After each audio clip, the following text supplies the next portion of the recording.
మీరందరూ కూడా సైలెంట్ ఉండాలా?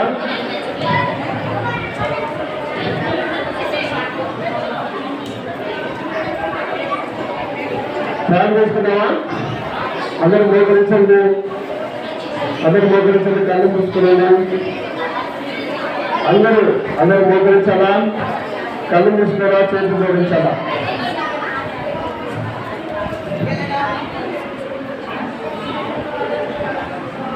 పరిశుద్ధులైన తండ్రి, నెలగా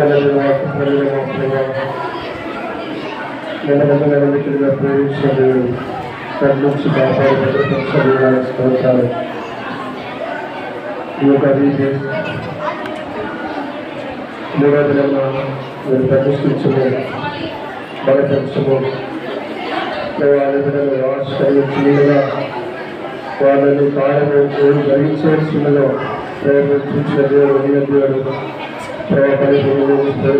జ్ఞాపకం చేసుకొని పిల్లలకి వాడుకలకి బలపరచు. పిల్లలు అలా చేయకుండా చక్కగా వాళ్ళని వినడానికి సహాయం చేసి లెక్కపడమైన కనపరచవలసిందిగా బలపరుచుకుంటూ మా ప్రభుత్వం సురక్షిస్తున్నాము సుదర్శి ప్రార్థించారు వేడుకుంటున్నాం తండ్రి. ఆమేన్.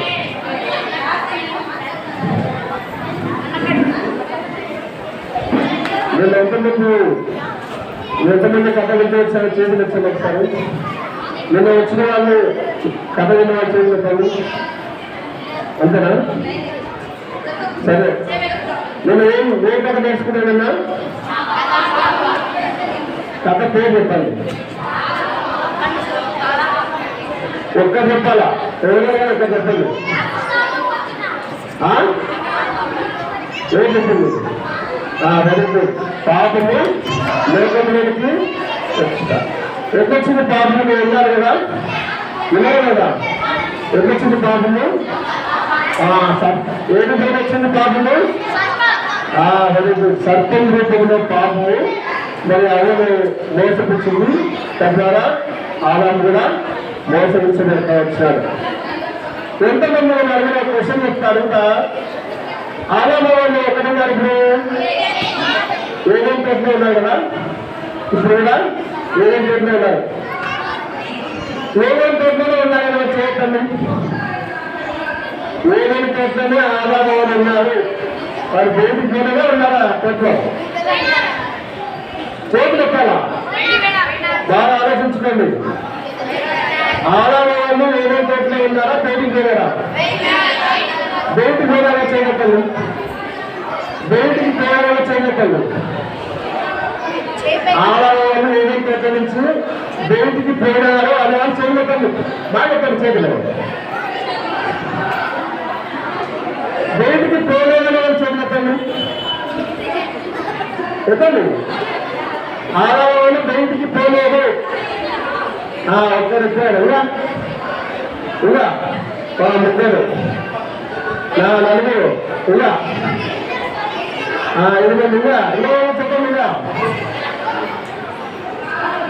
అంటే మీరు కథ విన్నారని అర్థం. ఈ 5 మంది ఏం చేశారు? కథ ఇలా మాట్లాడుతూ ఉన్నారు, ఇంటి దగ్గర చూస్తూ ఉన్నారు. కథ విన్నారో అర్థమే కాదు. ఇప్పుడు ఆదాము వారు ఏమేమి నుంచి బయటికి పోయారు. దాని సందేహము లేదు. సైలెంట్గా ఉంటే కథ బాగా అర్థమవుతారు. ఇప్పుడు ఆదాము వాళ్ళు ఏమేమి నుండి బయటికి వెళ్ళబెట్టబడుతూ వచ్చినారు కదా. ఇప్పుడు వెళ్ళబెట్టబడిన తర్వాత వారికి మన ఆదాము వాళ్ళకు వారి మన సంతానము మరికొంత పేరు ఇస్తూ వచ్చినారు. ఆదాము కొంతమంది పిల్లలు 2 మగపిల్లల పేరు ఇస్తూ వచ్చినారు. మన అవ కూడా తమ బిడ్డలకు మొదటి వాళ్ళ పేరు ఏం పేరు? కయ్యూను. రెండవ వాళ్ళ పేరు హేబేలు. కనుక 2 కుమారులు మగపిల్లలను మరి అవన్నీ దేవుడు ఇస్తూ వచ్చినాడు ఆదాము వాళ్ళకి ప్రేమించి. కాబట్టి నిరుడికి మరి ఆదాము వాళ్ళకి నిరుడికి కూడా మరి ఎంతో చక్కగా ఉండేవాళ్ళు. ఇంకొక అమ్మ చెప్తూ ఉండేది. చిన్నపిల్లప్పుడు కథ చెప్పారు కదా మా అమ్మాయి. చెప్పారని ఎంతమంది చెప్పారా? మీ అమ్మని అలాగే కథ చెప్పారు లేదా? మీకు చెప్పారని చదువుతాను. నిమిషాలు చెప్పలేదు కదా మిమ్మల్ని. అదే అక్కడ అమ్మ ఆరాధన వాళ్ళ పిల్లలకు మరి గతం కూడా చెప్తూ వచ్చినారు. ఎట్లా అంటే మరి అమ్మ ఏం చేస్తూ వచ్చింది, వారి యొక్క మేము దేవుని తోటలో ఏదేని తోటలో చక్కగా మేము ఆ దేవుడిచ్చిన పండ్లను దేవుడిచ్చిన ఆహారం తెలుసుకుంటూ చాలా చక్కగా వెళ్తుంటూ ఉండేవాళ్ళము. తర్వాత అక్కడ మేము మరి ఏ పని చేసేవాళ్ళం, ఆడవాళ్ళు పని చేసేవాళ్ళం కానీ ఏ పని చేయకుండా చక్కగా దేవుడిచ్చిన పదాలు తింటూ దేవుడిచ్చిన వాడు ఇచ్చినంత అన్నిటి కూడా ఆ పండ్ల పదాలు తింటూ హ్యాపీగా జీవిస్తుండేవాళ్ళు. మరి అలా హ్యాపీగా దేవుడు వారితో వచ్చి మాట్లాడేవాడు, దేవుడు వారితో వచ్చి సంభాషిస్తూ ఉండేవాడు. అలాగన మరి ఆ యొక్క ఆలావాళ్ళు ఎలా జీవిస్తూ వచ్చినారో తన పిల్లలకు నేర్పిస్తూ వచ్చినారు. అలాగే జీవిస్తున్నామని కయ్యను ఏదో చెప్తూ వచ్చింది వాళ్ళమ్మ. అంత మాత్రమే కాదు, మరి వారు అంత సుఖంగా అంత హ్యాపీగా ఏదో ఉన్నారు కదా, మరి పెళ్లి కష్టపడతా ఉన్నారు, సేద్యపరుస్తూ ఉన్నాడు. వాళ్ళ అమ్మ ఆదాము చాలా కష్టపడి పని చేస్తూ ఉన్నారు. అమ్మ కూడా చాలా కష్టపడి పని చేస్తూ ఉంది. ఎందుకు పని చేస్తూ ఉన్నారు? ఇప్పుడు చక్కగా దేవుల్లో మరి అంత సంతోషంగా ఉండేవాళ్ళు, అంత పనాలు తింటే బాగా హ్యాపీగా ఉండేవాళ్ళు. ఇప్పుడు ఎందుకు కొంత కష్టపడతా ఉన్నారు, ఎందుకు శ్రమపడతా ఉన్నారని మరి అడుగుతా వచ్చారు వాళ్ళ అమ్మని. అప్పుడు అవ్వ చెప్తా వచ్చింది, ఏమని చెప్తా వచ్చింది, ఎందుకు కష్టపడతాను, దేవునికి వ్యతిరేకంగా సరే తినవద్దని పండుగకి పాపం చేసుకుని వచ్చినారు.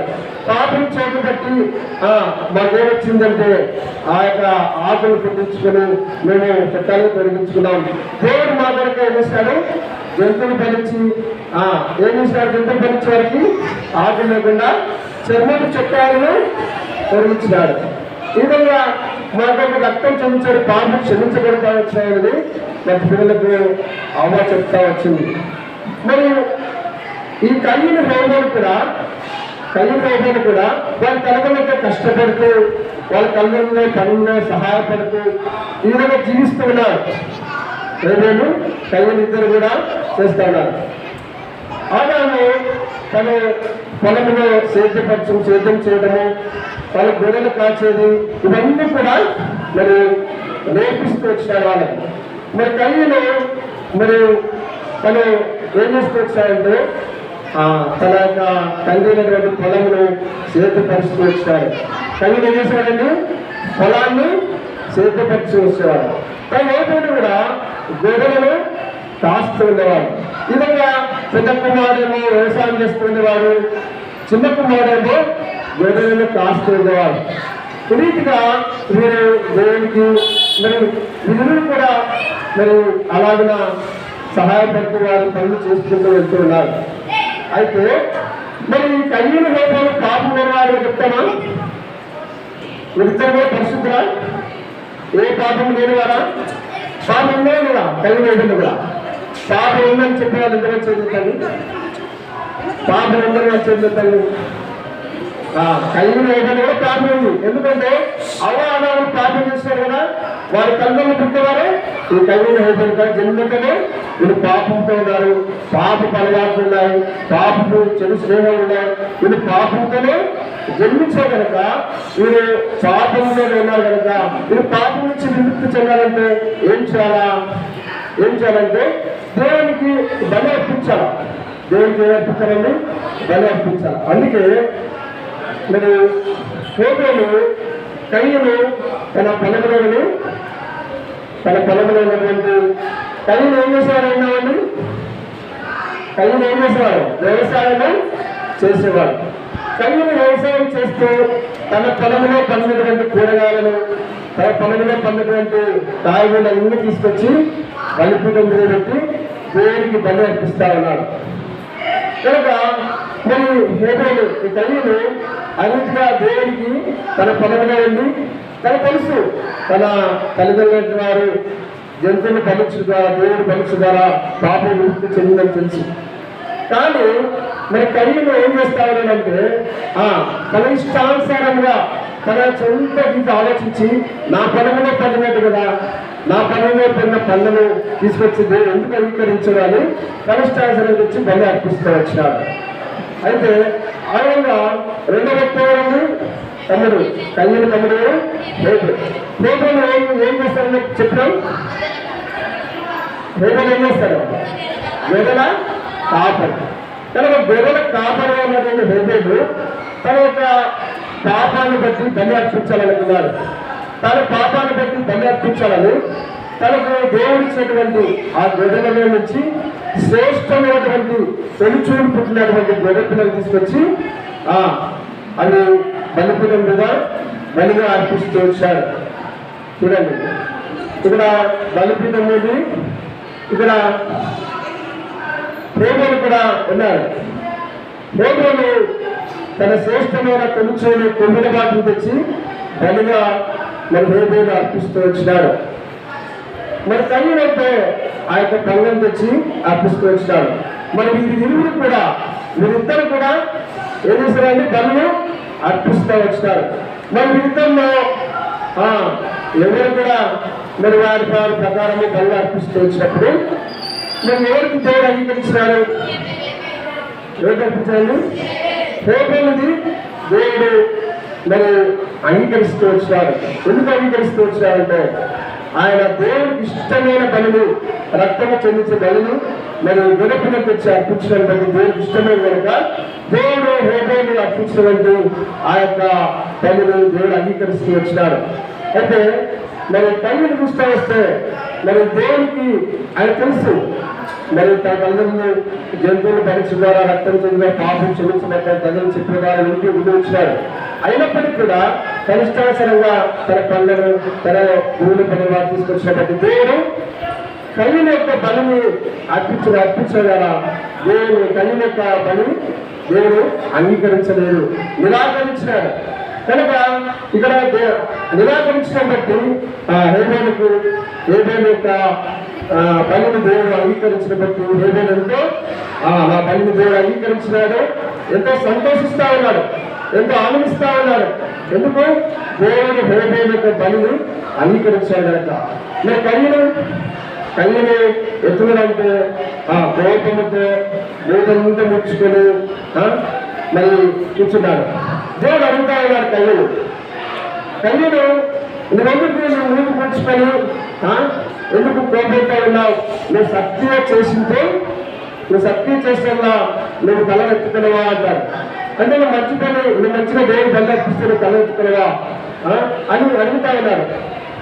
అయితే సత్యం చేసిన తల ఎత్తుకునేవా వాకిట పాపము పొంచి ఉంది కనుక సత్యం చేయడం కనుక దేవుడికి ఇష్టమైన బలిని కయ్యను అర్పించిన కనుక దేవుడు కయ్యను యొక్క బలిని మరి దేవుడు అంగీకరించలేదు. హేబేలు యొక్క అర్పణను దేవుడు అంగీకరిస్తూ వచ్చినాడు.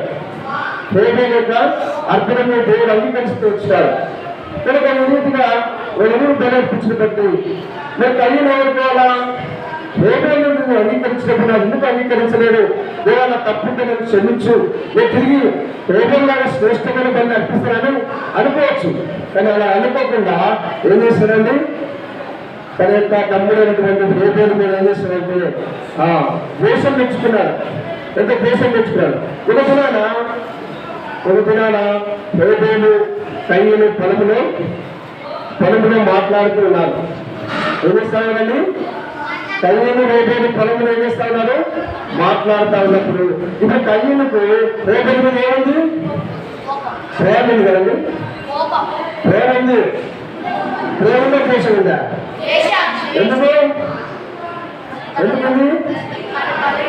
తన బలిని హేబేలు యొక్క బలిని దేవుడు అంగీకరించినాడు, నా బలిని దేవుడు అంగీకరించలేదని మరి ఈ యొక్క కయ్యను హేబేలు మీద ఎంత కోపంగా ఉన్నాడు.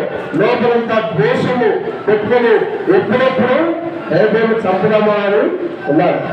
కనుక మనమే అట్లా ఉంటాం కానీ మనకంటే ఎక్కువ తల్లిదండ్రులు ప్రేమిస్తే తమ్ముడైనా చెల్లెలైన వాళ్ళు ఏం చేస్తాం? నాకంటే ఎక్కువ ప్రేమిస్తారా, నాకంటే మన బట్టలు ఎక్కువ చూపిస్తారా అని ద్వేషం ఉంచుకుంటాం కదా. అలాగనే ఈ కయ్యను కూడా ఈ హేబేలు బలినైతే దేవుడు అంగీకరించాడు, ఆ బలినైతే అంగీకరించలేదని కోపంతో ఉన్నాడు దేవుడు కయ్యను. పొలంలో మాట్లాడుతున్నప్పుడు హోబేలు మీద కయ్యను మీద ఏం చేశారు? హోబేలు ఏం చేశారు? ముద్దు పెట్టుకున్నారా? ముద్దు పెట్టుకున్నాడని నా తమ్ముడు అదే మంచాడు, ఎంత మంచాడు, పన్ను దేవుడు అప్పించాడు, నా దేవుడు ఎంత చక్కనివాడు అని ముద్దు పెట్టుకున్నాడా? ముద్దు పెట్టుకోడా? ఏం చేశాడు? చంపేసినాడు. చంపేసి అబ్బా ఎవరు కూడా నేను చంపేసినానుగా నా పని అయిపోయింది అనుకున్నాడు. అది దేవుడు చూస్తే వచ్చాడు, దేవుడు చూస్తే వచ్చాడా? మరి మీరు మాటల గుండా ఎవరెవరు మాట్లాడతా చెల్లిపోయి చూసుకుంటా ఉంటారు. ఏమిస్తారు? ఏమిస్తారమ్మా? ఏమిస్తారు? దేవుడు ఇస్తాడు. వాళ్ళు పక్కన తగ్గించుతారు, పక్కన గట్ట కొడతారు, ఏమైనా సైలెంట్ ఉంటారు కదా కదా కదా. చేయరా? చేస్తారా? చేయలేదు. ఎంతమంది చేయలేదు ఇక్కడ? చేస్తారా లేదా? టీచర్ చూడలేదు, ఏం చూడలేదు అని ఇచ్చడం పెట్టడం మన సైలెంట్ ఏం పిల్లబెట్టు. అది దేవుడు ఇస్తున్నారు, దేవుడు చూస్తున్నారు. మీరు చెంపుకొని చూసినా, పత్రిక నలిగినా, యువతలు కొట్టినా, తిట్టినా ఏమిస్తున్నారు? దేవుడు సత్తులు పేపర్లు కయ్యను చంపినప్పుడు దేవుడు చూస్తూ వచ్చాడు. దేవుడు చూస్తూ వచ్చాడు. దేవుడు చూస్తూ వచ్చినప్పుడు దేవుడు కయ్యను అడుగుతా ఉన్నాడు, మీ తమ్ముడైనటువంటి హోబేలు ఎక్కడున్నాడు అని ఎవరు అడుగుతా వచ్చారు? కయ్యను అడుగుతా వచ్చాడు. కయ్యను ప్రేసామని చెప్పినారు.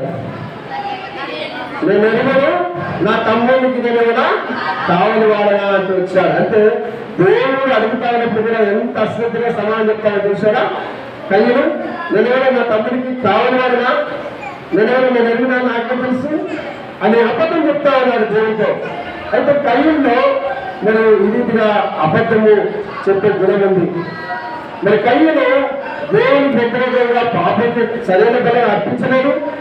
తర్వాత తన తమ్ముడైనటువంటి హోబేలును చంపుతూ వచ్చినాడు. తర్వాత తాను దేవుడు అడిగినప్పుడు దేవుడికి అబద్ధం చెప్తా ఉన్నాడు. 3 లక్షణాలు కయ్యలో ఉన్నాయి. దేవుడు అడిగిన సమానం చెప్పుకుంటూ ఉన్నాడు.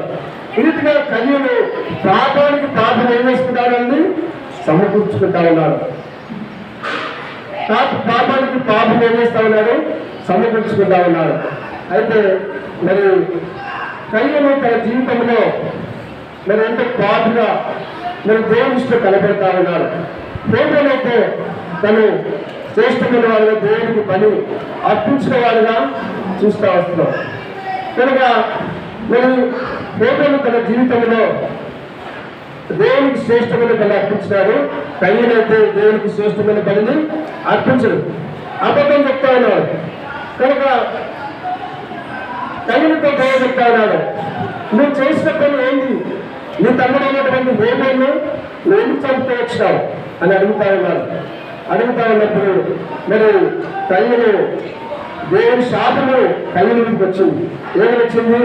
నేను తమ్ముడైనటువంటి హోబేలును చంపినా కనుక నీకు ఎట్లంటే నీకు దేశపు నీ జీవితాంతము నీ బతికే దినములన్నీ కూడా దిగులు పడచ్చు, దేశ దిమ్మలైపోతావు అని శపిస్తూ వచ్చినాడు దేవుడు. ఎవరు? కయ్యను. ఎందుకు? తన తమ్ముడైనటువంటి హోబేలును చంపిన కాలం బట్టి నువ్వు దేశ దిమ్మలైపోతావు అని, నువ్వు నీకు దిగులు పడచ్చు, దేశ దిమ్మగా జీవిస్తావని మరి కయ్యనుతో దేవుడు చెప్తా వచ్చాడు. మరి వారి పాపములను బట్టి కయ్యను అరేతుగా తన జీవితంలో ఒక మరి భయంకరమైన పాపము చేస్తూ వచ్చినాడు. కనుక దేవుడు వారు చదివిస్తూ వచ్చిన వాటికి పాపం ఏంది? పెంచింది. వాటికి పాపం పెంచింది. కనుక ఇక్కడ కూర్చున్నటువంటి పిల్లలందరూ కూడా మన పాపములన్నిటి కూడా దేవుడు చూస్తూ ఉంటున్నాడు. కనుక నరగత చేయలేదు. కనుక హోబేలు కూడా పాపము, కయ్యను కూడా పాపం ఉంది. వారిరువురు కూడా జన్మకనేది పాపం. ఇక్కడ కూర్చునేటువంటి మీరు కూడా మళ్ళీ పాపం అనేది గ్రహించాలి. ఒకవేళ మేము పాపం చేసినాము అనుకుని వచ్చింది. అయితే జన్మంతోనే మనం పాపం, జన్మంతోనే మన పాపం కనుక మన పాపాలు క్షమించబడాలంటే మరి ఆనాడు మరి కయ్యను హోబేలు వారి జీవితంలో బలి అర్పిస్తూ వచ్చినారు. ఇక్కడ ఏబేలు చంపినటువంటి నేను మర్చిపోయాను. ఏబేలు చంపినాడు, ఏబేలు చంపినాడు. ఇదిగా మరి చంపిన ఏబేలు దేవుడు కృష్ణుడు అడుగుతూ వచ్చారు. అన్నింటిగా మరి ఇక్కడ కూర్చున్నటువంటి నేను ఒకప్పుడు ఏబేలైతే విశ్వాసం బట్టి దేవుడు బలి అర్పిస్తూ వచ్చాడు. కయ్యనైతే విశ్వాసము లేనివాడుగా శ్రేష్టమైన బలి అర్పించలేదు. అందుకే మరి హెబ్రీ రాష్ట్ర పత్రిక 11వ అధ్యాయము మరి ఆ హెబ్రీ రాష్ట్ర పత్రిక రాయబడ్డ 11వ అధ్యాయం 4వ వచనంలో హేబేలు మరి విశ్వాసం బట్టి కయ్యని కంటే శ్రేష్టమైన బలి అర్పిస్తూ వచ్చాడు. అతని అర్పణలో దేవుడు సాక్ష్యం ఇస్తూ వచ్చాడు. అతను మాత్రమే కాదు, అతను నీతిమంతుడుగా సాక్ష్యము హేబేలు పొందుతూ వచ్చాడు. తన మృతి పొంది కూడా మాట్లాడుతూ ఉన్నాడు విశ్వాసాన్ని బట్టి. కనుక మీరు రక్తము నిలబడతా ఉందంటే హేబేలు యొక్క రక్తము నిలబడతా ఉంది. అందుకని కైముకు అన్నారు కదా, నీ తమ్ముడైనటువంటి హేబేలు యొక్క రక్తము నేల మీద ఏం చేస్తా ఉంది, నిలబడతా ఉంది. కనుక విశ్వాసాన్ని బట్టి చనిపోయిన ఏం చేస్తారు, మాట్లాడగలుగుతారు. కనుక ఇప్పుడు మనము ఒకప్పుడు వారి యొక్క కయ్యను హేబేలు జీవితంలో వారి పాపములను క్షమించాలి కొరకు వారు గొర్రెపిల్లను బలిగా అర్పిస్తూ వచ్చారు. గొర్రెపిల్లను అర్పిస్తూ వచ్చారు. కనుక ఇప్పుడు నీ నా పాపములను క్షమించబడాలంటే మనం ఏం చేయాలా? మన పాపములు క్షమించబడాలంటే ఏం చేయాలా? దేవాదేవుడు ప్రభువైన యేసుక్రీస్తు వారు మరి అనేక గొర్రెపిల్లను పెద్దగా ప్రభువైన యేసుక్రీస్తు వారు ఈ లోకానికి వచ్చినారు. కనుక రక్తము చెల్లించబడకుండా పాపానికి ఏం లేదు, విమోచన లేదు. కనుక గొర్రెపిల్ల రక్తము చెల్లించబడాలి. అందుకు ఆనాడు కయ్యను హేబేలు వారి యొక్క అనేక సంవత్సరాల క్రితం వారు బలిగా గొర్రెపిల్ల అర్పిస్తూ వచ్చారు. వారి ద్వారా సంపూర్ణ పాప క్షమాపణ కలగాలి. అయితే ప్రభువైన యేసుక్రీస్తు వారు యుగ సమాప్తి మరి పాపము తను తానే బలిగా అర్పించుకున్నారు. తను తానే మరి బలిగా అర్పించుకుని సమస్తమైన పాపమును దేవుడు వారిని క్షమిస్తూ వచ్చినాడు.